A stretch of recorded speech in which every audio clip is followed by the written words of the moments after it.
Try, adapt, learn. In this video, we will try to temporarily fix a tire using a Cub Cadet XT1 riding lawnmower. If you haven't already, don't forget to subscribe now for more videos including maintenance, DIY, and other random projects. This procedure is intended as a temporary fix on a flat or punctured tire and not meant to substitute tire replacement. Begin by jacking the vehicle up to allow the wheel and tire to move freely. The jack will then be lowered as the vehicle is set on a jack stand. Next, a tire inflator is used to increase air pressure in the flat tire. The tire is rotated to help locate the leak. Soapy water is used to help confirm the location of the leak. The reamer included with the kit will be used to help clear and clean the puncture. The plug string included with the kit will now be used. The plug string is placed at the end of the T-handle tire plugger and inserted into the tire puncture. As seen, the leak is caused by a large puncture in the tire. A long-nosed pliers was then used to hold the plug string while the plugger was pulled out of the tire.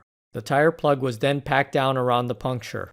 Although not used in this video, rubbered cement included with the kit can be used on the plug string. This may help to seal around the puncture as well as to hold the plug in place. Additional soapy water was added to check the tire plug and locate possible additional leaks on the tire. The vehicle was then taken off the jack and jack stands.